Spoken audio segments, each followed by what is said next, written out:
The cafeteria is loud, too loud, but not loud enough to cover the sound of a metal tray hitting the floor. Amara doesn't see it coming. She never does. Her crutch slips not on its own. Someone kicked it. She catches herself on the edge of the table, but her lunch is already on the ground. Milk spreads across the tile like a stain that won't come out. Oops, Madison says. She doesn't even look at her. She's looking at her phone. You should be more careful. 3 girls laugh, not loud, just enough. Amara's jaw tightens. She bends down slowly because her leg doesn't bend the way it used to and reaches for the tray. That's when Madison's shoe comes down on her hand, not hard enough to break anything, just hard enough to pin it there. I said, Madison repeats, louder now, you should be more careful. The cafeteria doesn't go quiet, it never does, but the tables nearest them stop pretending not to watch. Amara looks up. Madison is smiling, not the kind of smile you use when you're happy, the kind you use when you want someone to know they're beneath you. Get off, Amara says, her voice is steady, too steady. Madison tilts her head. What did you say? Amara meets her eyes without flinching. I said get off. Madison leans in, close enough that Amara can smell her perfume, something expensive, something her mother probably bought to match the car she drives to school every morning. Make me. Amara doesn't move, she doesn't flinch, she just stares, and that's when Mr. Brennan walks over. He's the vice principal, 40-something, balding, the kind of man who wears a tie every day but never learned how to knot it properly. Is there a problem here? Madison steps back immediately, her expression shifts, softens. No, Mr. Brennan, Amara just dropped her tray, I was helping. Amara pulls her hand back, there's a red mark across her knuckles. Mr. Brennan glances at it, then at Amara, then at Madison. Clean this up, he says to Amara, you're blocking the aisle. Madison smiles again, this time it's small, private, just for Amara. She walks away. Mr. Brennan follows. Amara stays on the floor, her hand throbs, her crutch is 3 feet away. Someone kicks it further as they pass, she reaches for it, and that's when she hears it, a voice behind her, quiet, almost a whisper. They're going to keep doing it, you know, until you're gone. Amara turns. It's a girl she's never seen before. Long hair, dark eyes, standing just far enough away that no one would think they were talking. Who are you? Amara asks. The girl doesn't answer. She just looks at her, really looks at her. You should call your uncle, she says. Amara's brow furrows. I don't. The girl cuts her off. Yes, you do. And then she's gone. Amara sits there, tray in one hand, crutch in the other, and for the first time in 6 months, she feels something other than anger. She feels fear, because the girl is right. 3 days pass before Amara finds herself sitting in Mr. Brennan's office. Not because she asked to be there, because she was called. The chair is too low. It always is. She wonders if he does that on purpose. Mr. Brennan sits behind his desk, fingers laced together like he's praying. He's not. Amara, he begins, we need to talk about your behavior. She doesn't respond. She's learned not to. Multiple students have reported that you've been confrontational, aggressive even. Amara keeps her voice level. Who? Mr. Brennan shifts in his seat. That's not relevant. Her hands tighten slightly on the armrests. It is to me. He leans back. The chair creaks under his weight. Amara, I understand that your situation, your disability makes things harder for you, but that's not an excuse to lash out. I haven't lashed out, she says quietly. He opens a folder on his desk. Madison says you threatened her. There it is, the real reason she's here. Amara's expression doesn't change. I didn't. Mr. Brennan looks at her over his reading glasses. She says you told her you'd make her regret it. Amara shakes her head slowly. I didn't say that. He taps the folder. She has witnesses. Of course she does. Mr. Brennan slides a piece of paper across the desk. It's a behavioral contract, the kind they make you sign when they're building a case to expel you. I want you to read this, sign it, and understand that we're watching you. Amara doesn't pick it up. She just looks at him. Is that all? He frowns. You're not taking this seriously. I am. I'm taking it exactly as seriously as it deserves. She stands. It takes effort. It always does, but she doesn't let him see that. Sit down, Amara. His voice carries an edge now. She reaches for her crutch. Am I being detained? His face flushes slightly. This isn't a joke. Amara looks at him steadily. I know, neither is what Madison did to me in the cafeteria, but you didn't call her in here, did you? Silence fills the room, heavy and uncomfortable. She picks up her crutch and adjusts her grip. I'll sign your paper, but we both know it won't matter. She leaves before he can respond. The door closes behind her with a soft click that somehow sounds louder than a slam. Madison's father is a city councilman, not the mayor, not a senator, but close enough that when the school needs funding, they call him. Close enough that when the football team needs new uniforms, his name is on the donation plaque. Close enough that when his daughter says someone threatened her, people listen. Madison knows this. She's always known this. Which is why 2 days after Amara refuses to sign the contract, Madison's friends start talking. They don't accuse her of anything specific, they just talk. I heard she has a record. Someone else chimes in during lunch, their voice carrying just far enough. I heard she got kicked out of her last school. By 4th period, another variation emerges. I heard her dad's in prison. None of it's true, none of it has to be. By the end of the week, half the school believes Amara is dangerous. The other half doesn't care enough to question it. Amara hears the whispers, she ignores them. She sits in the back of every class. She keeps her head down, she does her work. When someone knocks her books off her desk, she picks them up.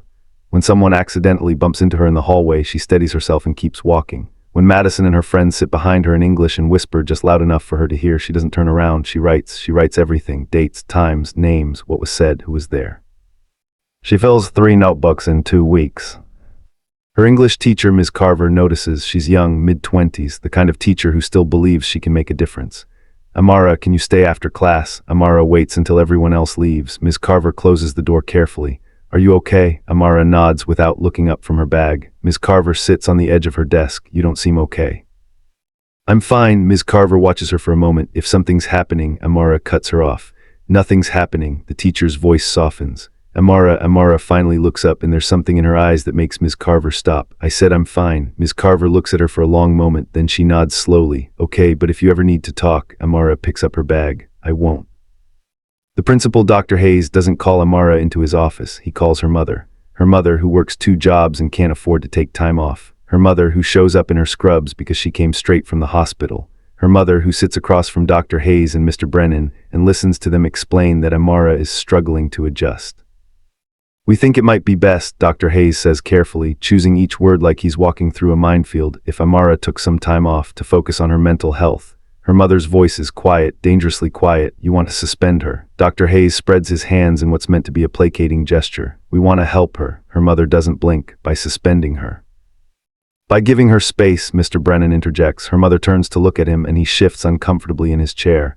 What did she do? He clears his throat. It's not about one incident, it's a pattern of behavior. Her mother leans forward slightly. What behavior? Mr. Brennan glances at Dr. Hayes before answering. Confrontational, disruptive. Her mother's jaw tightens. She's been bullied. Dr. Hayes jumps in quickly. We take bullying very seriously. She cuts him off. Do you? The silence that follows is answer enough. Her mother stands, chair scraping against the floor. She's not taking time off. She's not being suspended, and if you try to make her, I'll get a lawyer. She leaves. The door doesn't slam, but somehow that makes it worse. Amara finds out later that Dr. Hayes called Madison's father that same afternoon to reassure him that the situation was under control.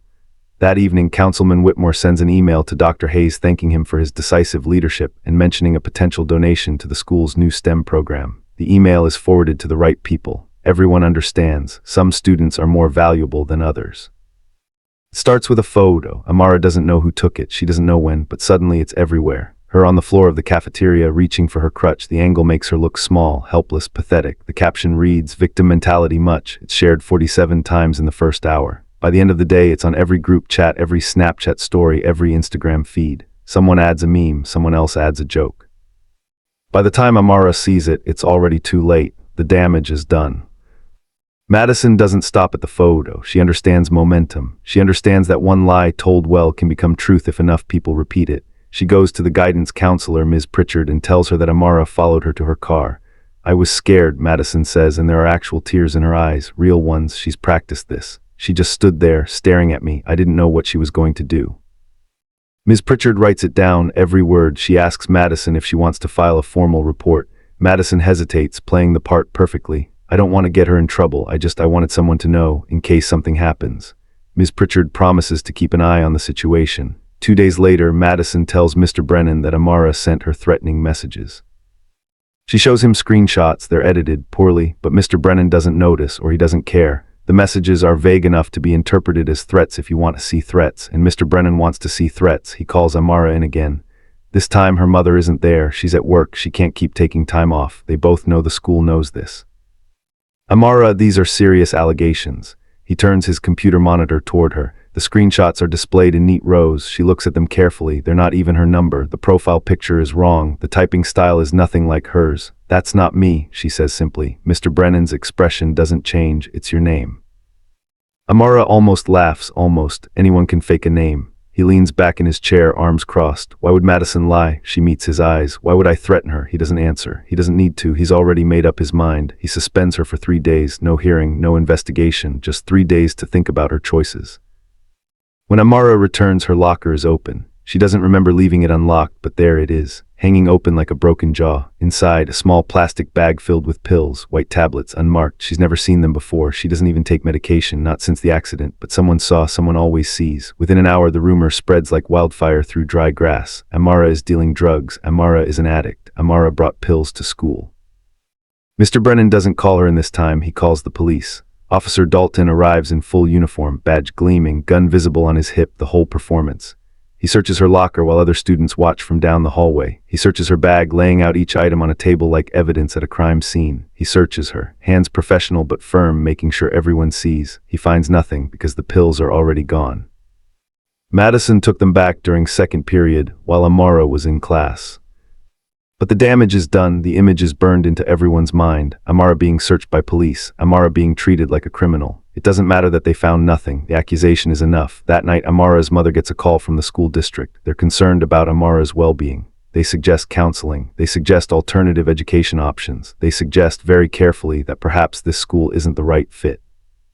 The next day, someone spray paints cripple on Amara's locker. The letters are large, red, dripping like blood. It takes maintenance 3 hours to clean it off, and during those 3 hours, everyone who walks past sees it. Everyone knows who it's meant for. The day after that, someone slashes her bike tires, both of them, clean cuts that make it impossible to repair. She has to call her mother to pick her up. Her mother doesn't ask what happened. She doesn't need to. The day after that, someone pushes her down the stairs. It happens during passing period. The hallway is crowded, bodies everywhere. Amara is halfway down when she feels hands on her back, a firm shove. She doesn't fall. She catches herself on the railing, her crutch clattering down the steps ahead of her. But the crutch isn't so lucky. It lands wrong. The support brace cracks, splinters, becomes useless. Madison is standing at the top of the stairs, phone in hand. She's recording. She doesn't even try to hide it. She just watches, finger on the screen, capturing everything. Ms. Carver tries to help. She's seen too much, heard too much. She can't stay silent anymore. She goes to Dr. Hayes with everything, the photo, the screenshots, the pattern of escalation. She lays it all out in his office, documents printed and organized in a folder she bought with her own money. This is harassment, she says, her voice steady despite her shaking hands. This is systematic bullying, and we're allowing it to happen. Dr. Hayes nods, he listens, he takes notes.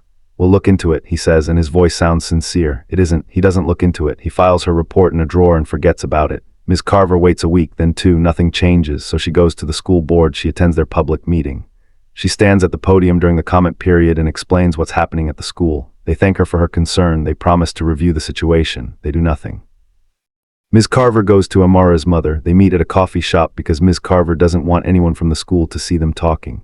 She explains everything she's tried, everything that's failed. I'm sorry, she says, and she means it. I tried. Amara's mother doesn't cry. She's too tired to cry. She just holds her daughter's English teacher's hand across the table and says, "Thank you for trying. That's more than most people have done." But Amara knows the truth. She knows it the moment she sees her mother's face when she comes home. There's nothing to figure out. The system isn't broken. It's working exactly as designed. It's designed to protect people like Madison, people with fathers who donate to campaigns, people whose families have the right last names, people who matter. And Amara, with her crutch and her pride and her refusal to disappear quietly, doesn't matter. It happens in the parking lot after school. Late afternoon, most people are gone, the buses have left. The parking lot is mostly empty except for a few cars belonging to teachers who stay late. Amara is waiting for her mother. She's sitting on the curb, new crutch beside her, cheaper than the last one because insurance doesn't cover replacements for accidental damage, backpack in her lap. She's doing homework because she has nothing else to do. Madison's car pulls up, not close, just close enough. A silver BMW that's too expensive for a 16-year-old to drive. The window rolls down slowly. Madison's face appears, perfect makeup, perfect hair, perfect smile. "Hey, Amara." Amara doesn't look up. She keeps writing. Madison's voice gets louder. "I'm talking to you." Still nothing. Amara's pen keeps moving across the page.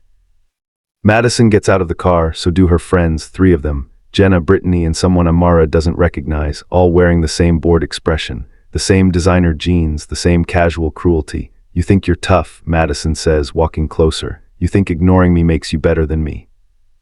Amara finishes her sentence. She closes her notebook carefully. She puts it in her backpack, then she stands slowly. She picks up her crutch. "I'm leaving." Madison steps in front of her, blocking her path. "No, you're not." Amara tries to walk around her. Madison shoves her, not hard, just enough. Amara stumbles backward but catches herself. "Madison, stop." Madison's eyes are bright, excited. She's been waiting for this. Or what? Amara's voice is calm, too calm, or I'll. Madison shoves her again, harder this time. Amara hits the ground, her backpack spills open. Papers scatter across the pavement. Her crutch skitters away, sliding under a parked car. Madison's friends laugh, not mean laughter, nervous laughter. The kind that says they know this is wrong, but they're too scared to stop it. Too invested in their own safety to risk Madison's anger. Madison crouches down, eye level with Amara, close enough that Amara can see her pores through her foundation. Say it. Amara's breathing is steady, controlled. Say what? Madison's smile is thin. Say you're sorry for being here, for existing, for making my life harder just by being in the same building as me. Amara's hands are shaking, not from fear, from rage, pure crystallized rage that she's been holding back for months. I'm not sorry. Madison's smile fades, her expression goes cold, empty. Kneel. The word hangs in the air between them. Amara blinks. What? Madison leans closer. You heard me. Kneel down, like the dog you are. Amara's jaw tightens, she doesn't move. Madison's voice drops to a whisper. Kneel, or I'll make sure everyone knows you're a liar, a thief, a junkie. I'll ruin you. I'll ruin your mother. I'll make sure you have nothing left. Amara doesn't kneel. Instead, she does something she'll never regret. She spits in Madison's face. Madison freezes for 3 seconds, maybe 4. She doesn't move, doesn't blink, just sits there with saliva dripping down her cheek. Then she kicks Amara, not once, 3 times, 4, 5, in the ribs, in the leg, in the back. Amara curls into a ball, arms over her head. She doesn't scream, she doesn't cry, she doesn't give Madison the satisfaction. She just waits for it to stop, and eventually it does. Madison steps back, breathing hard. Her perfect hair is disheveled, her perfect makeup is smudged. She looks down at Amara like she's looking at garbage. You're nothing, Madison says, and everyone knows it. She wipes her face with the back of her hand and walks back to her car. Her friends follow without a word. The BMW starts, the engine purrs, they drive away, leaving Amara alone on the pavement. Amara lies there for 7 minutes before someone finds her. She counts every second, 420 seconds of staring at the sky, watching clouds move, feeling pain pulse through her ribs with every breath. It's Ms. Carver who finds her. Ms. Carver who stayed late to grade papers. Ms. Carver who sees Amara on the ground and drops everything. Ms. Carver who calls 911 with shaking hands.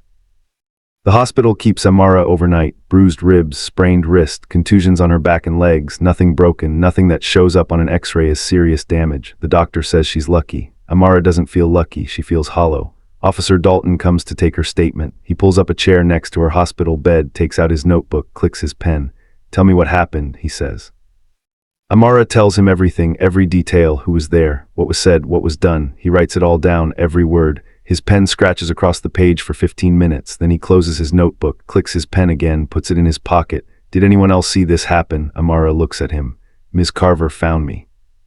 But did anyone see the actual assault? Amara's mother, sitting in the corner, leans forward. She just told you who did it. Officer Dalton's expression doesn't change. She believes she knows who did it, but without proof. Amara interrupts him.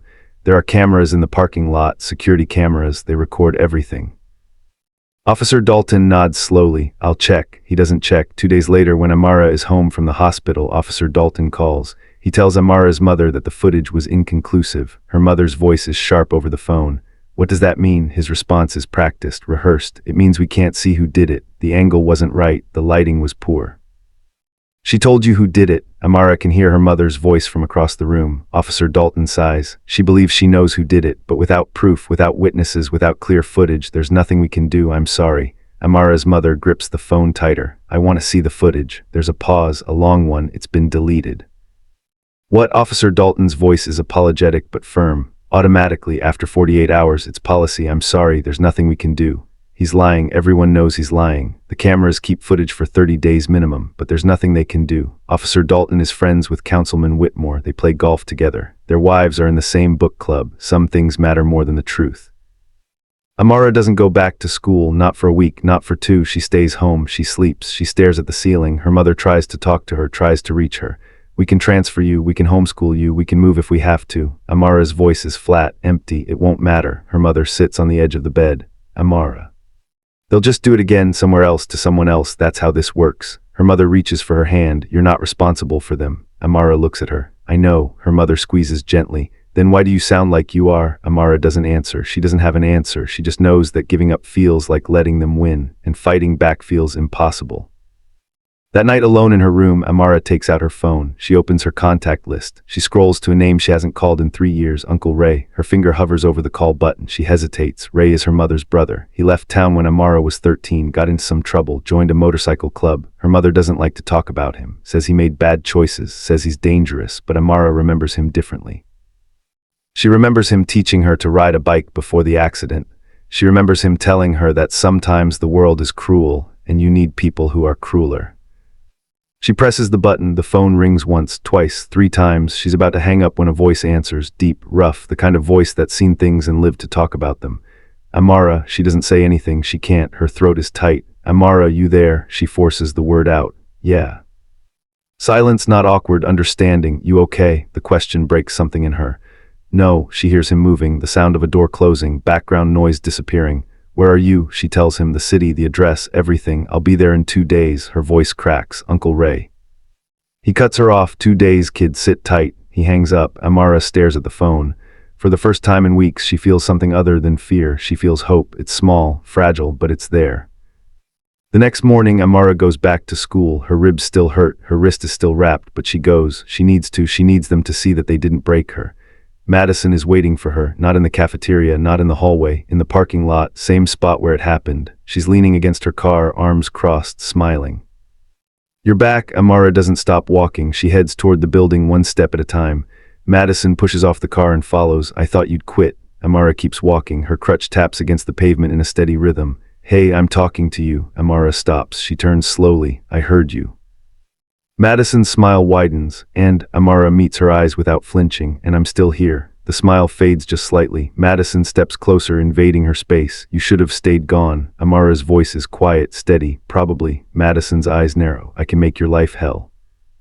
You already have. Madison closes the distance between them. You think you're brave, you're not, you're just stupid.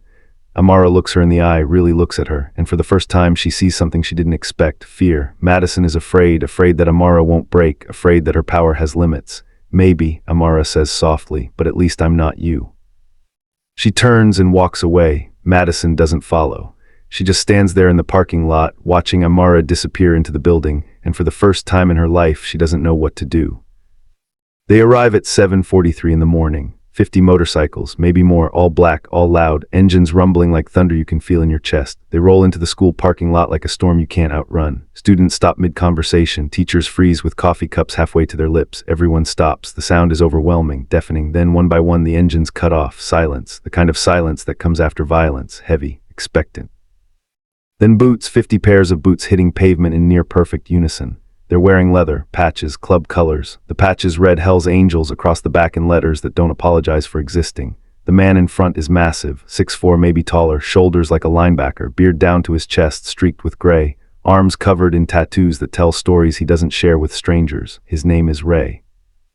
He walks through the front doors like he owns the place, like he built it with his bare hands and is just now coming back to check on his investment. Mr. Brennan is in the hallway. He tries to stop him, steps directly into his path, clipboard clutched to his chest like a shield.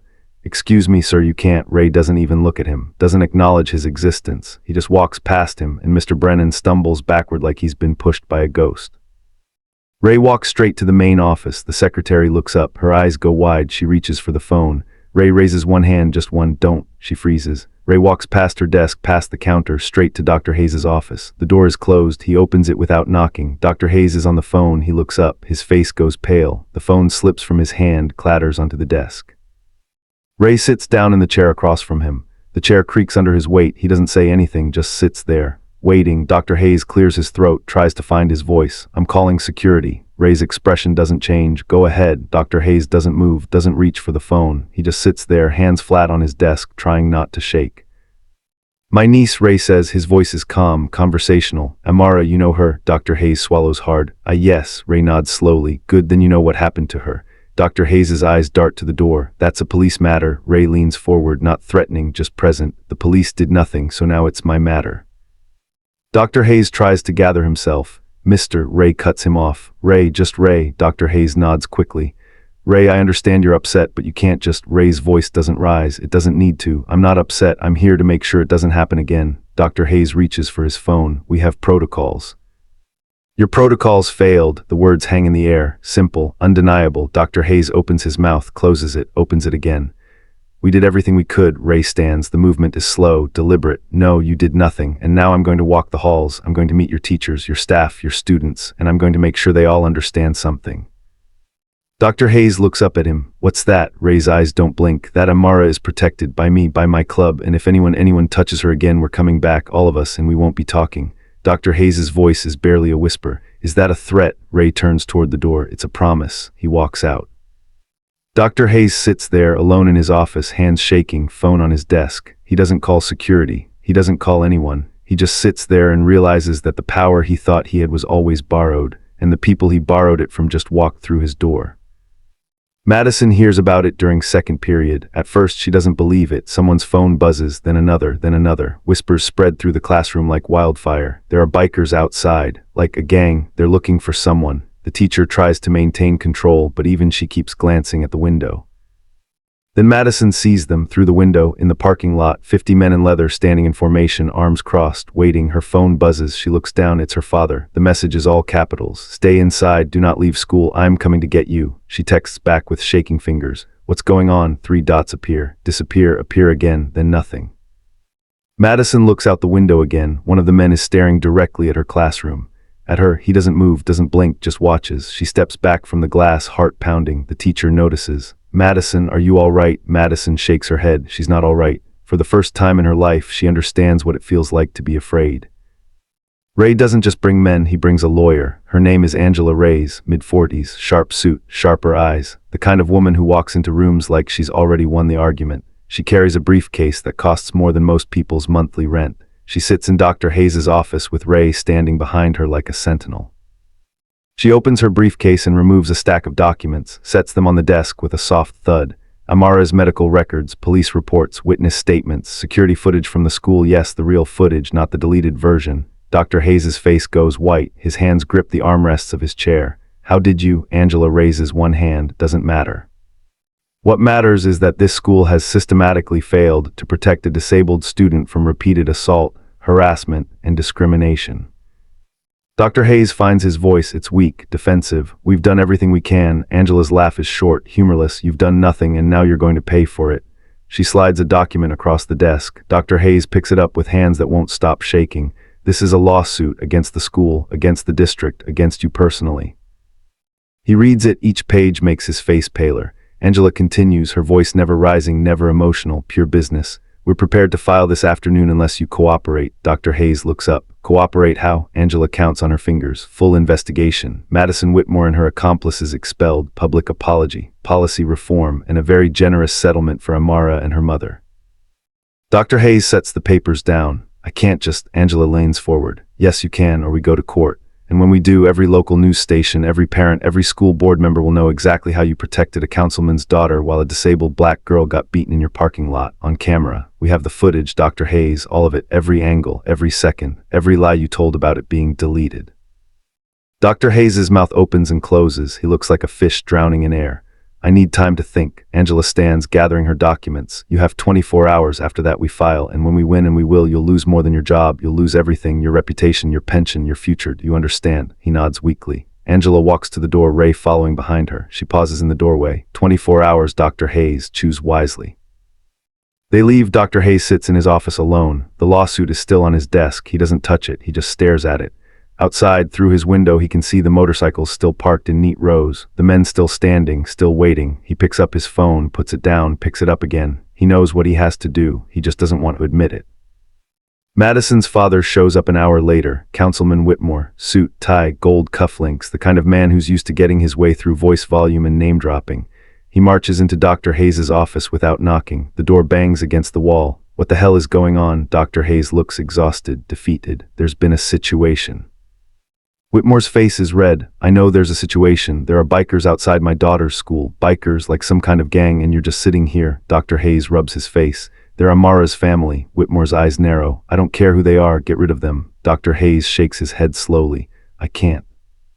Why not? Dr. Hayes gestures weakly at the lawsuit on his desk. Because they're not breaking any laws, and because if I try, they're going to sue us. Sue me. Sue you. Whitmore's hand slams down on the desk. The sound echoes like a gunshot.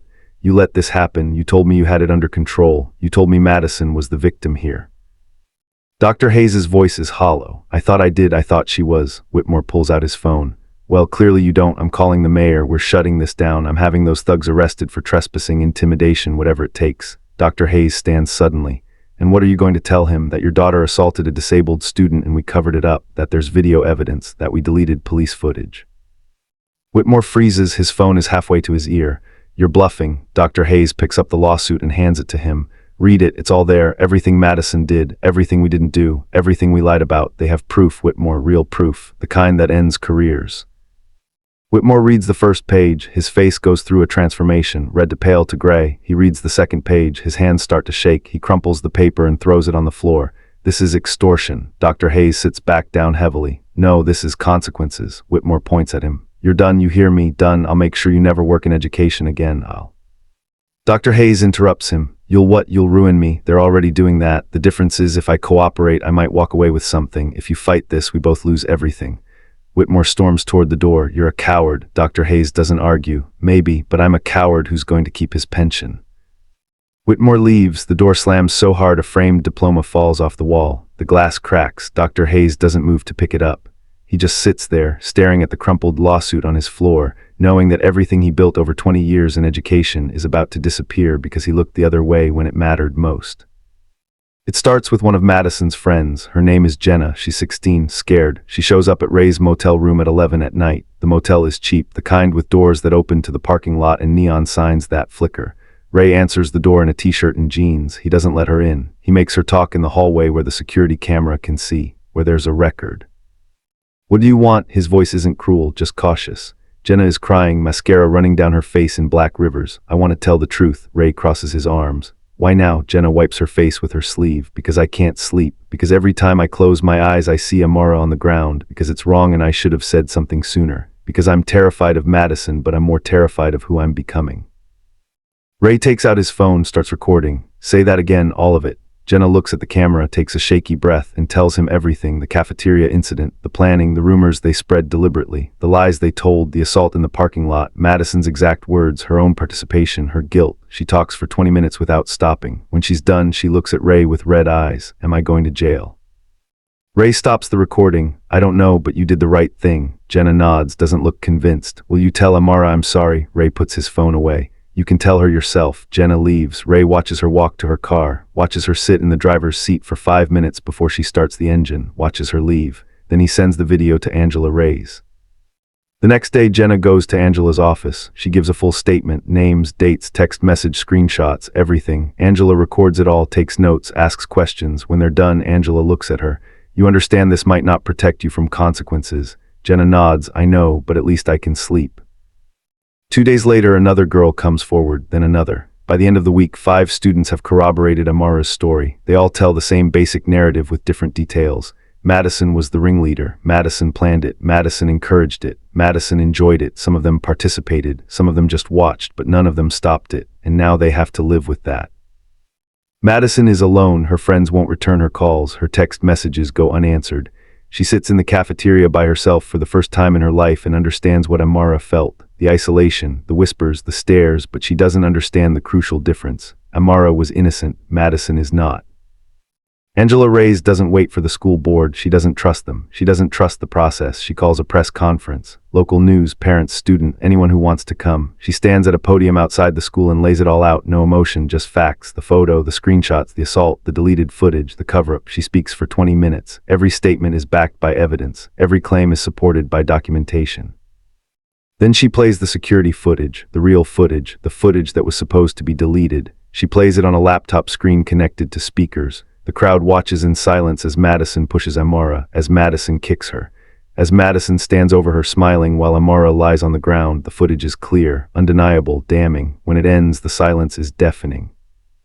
Then someone starts shouting, a parent in the back. Fire Hayes, another voice joins in. Arrest her, more voices. Justice for Amara. The crowd swells with anger, righteous, justified. Angela lets them shout for 30 seconds, then she raises her hand. They quiet down. The evidence speaks for itself. We're calling for immediate action, expulsion, investigation, reform. If the school and the district don't act, we will pursue this in court. Thank you. She steps away from the podium. Reporters surge forward with questions. She doesn't answer them. Ray is waiting by his motorcycle. How'd it go? Angela allows herself a small smile. Perfect. By the time she gets to her car, the hashtag has already started. Justice for Amara. It's trending locally within an hour. By the next morning, it's trending nationally. News outlets pick it up. Opinion pieces are written. The story spreads. Officer Dalton is the first to go. Internal Affairs reviews his case file. They find inconsistencies, deleted evidence, falsified reports, then they find the bank records, payments from an account linked to Councilman Whitmore, not large amounts, nothing that looks like a bribe if you don't know what you're looking for. But Internal Affairs knows what they're looking for. They've been waiting for an excuse. Dalton is fired, arrested, charged with obstruction of justice, evidence tampering, accepting bribes. His bail is set at $50,000. He can't make it. He sits in a cell and thinks about all the times he looked the other way, all the times he chose his friendships over his duty. He thinks about Amara lying in a hospital bed, and he thinks about how he lied to her mother. He doesn't sleep well. Mr. Brennan is next. The school board holds an emergency meeting. Closed session, they review his record, the behavioral contract he tried to force Amara to sign, the suspensions based on falsified evidence, the complaints he ignored, the pattern of discrimination. They vote unanimously to terminate him. Gross negligence, failure to protect a student, abuse of authority. He's escorted out of the building by security. He doesn't fight it, he just leaves. He goes home to his small apartment and sits in the dark. His phone rings. It's his ex-wife. She's seen the news. She asks him if it's true, if he really did those things. He doesn't answer. She hangs up. He sits there until morning, staring at nothing, wondering how he became the kind of person who hurts children by doing nothing. Dr. Hayes resigns before they can fire him. He sends an email to the board at 3 a.m, short, professional. Effective immediately, I resign as principal. I take full responsibility for the failures under my administration. He doesn't apologize, he doesn't explain, he just quits. The board accepts his resignation immediately. They're relieved. One less lawsuit, one less problem. Dr. Hayes is finished in education. Everyone knows it. His name is in every article, every news report, every parent meeting. He applies for positions in other districts, other states. Nobody calls him back. He ends up working at a hardware store. The manager recognizes him, doesn't say anything, just gives him the job because everyone deserves a second chance. But the customers recognize him too. Some of them walk out when they see him. He doesn't blame them. Madison is expelled, no hearing, no appeal. The evidence is too strong, the public pressure is too intense. The school board makes the announcement at a press conference. Following a thorough investigation, we have expelled Madison Whitmore for violations of our code of conduct, including assault, harassment, and bullying. We have zero tolerance for such behavior. They don't mention that they ignored it for months. They don't mention that they only acted when they had no choice. Her father tries to fight it. He threatens lawsuits. He threatens political action. He calls in every favor he's ever accumulated. But the mayor, who's up for re-election, publicly distances himself from Whitmore. He holds his own press conference. We will not tolerate bullying or violence in our schools, no matter who the parents are. Justice is blind, and so should be our protection of students. It's a political move. Everyone knows it, but it works. Whitmore loses his council seat 3 months later. The vote isn't even close. His opponent runs ads featuring Amara's story, featuring the security footage, featuring the question, do you want a man who protects bullies representing you? The answer apparently is no. Madison's family moves, not by choice, by necessity. Her father can't find work. His name is toxic. Every law firm, every company, every organization that might have hired him knows about his daughter. Knows about what he tried to cover up, knows about the bribes. He's unemployable. Her mother stops going to the country club. The other members stare, whisper. Some of them turn their backs when she walks by. She cancels their membership. Madison transfers to a private school 2 states away. Expensive, exclusive, the kind of place that promises discretion, but the video follows her. Someone posts it again on a different platform with a different caption. Remember her, it spreads, not as widely as before, but enough. Students at her new school see it. They share it, they talk. She's not just Madison Whitmore anymore. She's the girl who kicked a disabled student and got away with it, except she didn't get away with it. Everyone knows, and they'll never let her forget. She sits alone at lunch, walks through hallways where conversations stop when she approaches, goes home to a house where her parents don't speak to each other. She thinks about apologizing to Amara, writes the message 100 times, deletes it 100 times, never sends it. Amara doesn't go back to that school. She transfers somewhere smaller, quieter, a school 2 towns over where nobody knows her name. The first day is hard. She walks through the doors with her crutch, expecting stares, expecting whispers. She gets some, but they're different, curious, not cruel. A girl approaches her at lunch. Is anyone sitting here? Amara shakes her head. The girl sits down. I'm Tasha.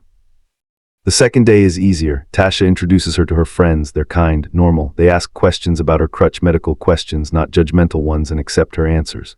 By the end of the first week, Amara is laughing at lunch, actually laughing. She'd forgotten what that felt like. By the end of the month, she has friends, real ones, the kind who text her on weekends, who invite her to hang out, who defend her when someone makes a thoughtless comment.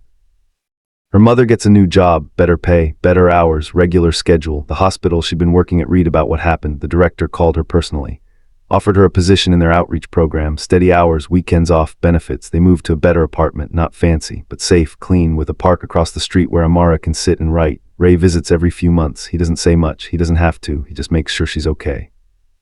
Makes sure nobody's bothering her. Makes sure she knows she's not alone. One Saturday afternoon, Ray takes her to lunch, a diner that smells like coffee and frying oil. They sit in a booth by the window, order burgers and fries. Ray drinks black coffee. Amara drinks chocolate milk through a straw. They eat in comfortable silence for a while. Then Ray says, "You doing all right, kid?" Amara nods. "Yeah, I really am." Ray studies her face. "You mean that?" She smiles, small but genuine. "I mean it." He nods, satisfied. "Good, you had me worried for a while." Amara picks at her fries. "I had me worried too." They sit there a while longer, watching people walk by, watching the world turn. Ray pays the check. They stand to leave. Before they get to the door, Amara stops. "Uncle Ray." He turns. "Yeah." She hugs him, quick, tight. "Thank you." He pats her back awkwardly. Ray's never been good with emotions. "You don't have to thank me. That's what family does." She pulls back. "Still, thank you." They walk out into the sunlight. His motorcycle is parked at the curb. He climbs on, kicks the engine to life. "Call me if you need anything." She nods. "I will." He rides away, and Amara watches until he disappears around the corner. Then she walks home, slowly, in no hurry, enjoying the feeling of safety, of peace, of being able to walk down a street without looking over her shoulder. One day, months after everything, a reporter asks to interview Amara. Local paper, small circulation. The reporter is young, earnest. She promises to be respectful. Amara agrees. They meet at the same diner where she met Ray. The reporter asks careful questions. "How are you doing? How has your life changed? What do you want people to know?" Then she asks, "Are you angry?" Amara thinks about it, really thinks. "I was," she says finally. "But anger doesn't fix anything. It just makes you tired." The reporter writes it down. "What does fix it?" Amara looks out the window, watches people walk by, living their lives. People who show up, people who care, people who refuse to look away when something wrong is happening right in front of them. That's what fixes it. The reporter asks a few more questions, thanks her, promises to send her a copy before it's published. The story runs the next week, front page of the local section. The headline reads, "Student speaks out, people who show up make the difference." Thousands of people read it, some of them share it, some of them write letters to the paper. Some of them just remember it the next time they see something wrong and have to decide whether to look away. Amara sits on her porch one evening, notebook in her lap. She's writing again, not about what happened, about what comes next. Story ideas, college applications, dreams. Her mother comes out with 2 glasses of iced tea, sits beside her. "What are you working on?" Amara closes the notebook, "Just thinking." Her mother smiles. "About what?" Amara looks at her. "I want to help people." Her mother sips her tea. "What kind of people?" Amara turns back to her notebook. "People like me, people who don't have an Uncle Ray, people who feel alone and scared and like the world doesn't care if they disappear." Her mother's eyes get wet, but she doesn't cry. She just puts her arm around her daughter. "You'll be good at that." They sit in silence for a while. The sun is setting, painting the sky orange and pink and purple. Somewhere in another state, Madison is sitting in her room, staring at her phone, wondering if she'll ever be anything other than her worst moment. Somewhere in another city, Dr. Hayes is ringing up customers at a hardware store, wondering if he'll ever forgive himself. Somewhere in a jail cell, Officer Dalton is counting the days until his trial. But here, right now, on this porch, Amara is free. She's healing, not healed. Healing is a process, not a destination, but she's moving forward. She has friends, she has family, she has hope, and that's enough. That's more than enough. The camera pulls back slowly. The porch, the house, the street, the neighborhood, no music, no narration, just Amara and her mother sitting together as the sun sets, quiet, dignified, victorious.